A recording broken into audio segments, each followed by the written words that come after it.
Welcome my YouTube channel ज्ञान सागर 40 में आपका स्वागत है। आज आपको हम समाज के बारे में बता रहे हैं। तो समाज किसे कहते हैं और समाज के कितने भेद होते हैं, इसके बारे में आपको हम बता रहे हैं। समाज जो होता है उसमें पदों का मेल होता है, यानी दो पदों का जहाँ मेल होता है उसी को हम समाज कहते हैं। समाज का जो भेद होता है वो 6 होता है। उसमें पहला है तत्पुरुष समाज, दूसरा है कर्मधारय समाज, तीसरा है द्विगु समाज, चौथा है द्वंद्व समाज, पांचवा है बहुब्रीहि समाज और छठा है अव्ययीभाव समाज।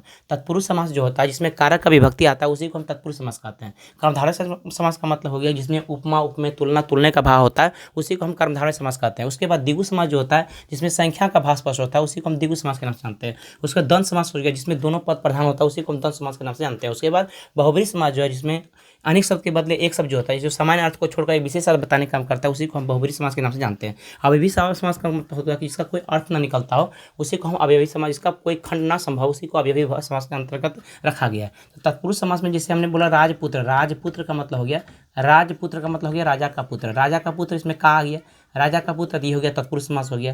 कर्मधारय के मतलब तुलना होना चाहिए, उपमा उपमेय तुलना तुलना का भाव स्पष्ट हो। जैसे हमने लिखा चंद्रमुखी, तो चंद्रमुखी हमने लिखा था, चंद्रमा के समान जिसका मुख हो वही हो चंद्रमुखी, इसमें तुलना किया गया। द्विगु का मतलब होता है कोई संख्या हो, जैसे हमने लिखा चौराहा, तो चौराहा क्या हो गया, चार, चार क्या हो गया, संख्या हो गया, तो ये हो गया आपका द्विगु समास हो गया। द्वंद्व का मतलब होता है जिसमें दोनों प्रधान हो, जैसे जैसे हो गया माता और पिता, दोनों की प्रधानता है, जितने पिता की प्रधानता उतना माता की प्रधानता, यानी माता और पिता दोनों क्या हो गया, द्वंद्व समास हो गया। बहुब्रीहि का मतलब होता है जो सामान्य अर्थ को छोड़कर विशेष अर्थ बताने का काम करता है वो बहुब्रीहि हो। जैसे हमने लिखा लंबोदर, तो लंबोदर को अर्थार्थ में हम लोग गणेश भी लिख सकते हैं, लंबोदर को अर्थार्थ में क्या लिख सकते हैं, गणेश भी लिख सकते हैं, इसलिए ये हो गया क्या, बहुब्रीहि समास के अंतर्गत जाए। अब ये भी जैसे अनाथ हो गया, अनाथ हो गया, अभाव हो गया, तो ऐसे समास को हम अव्ययीभाव समास के नाम से जानते हैं।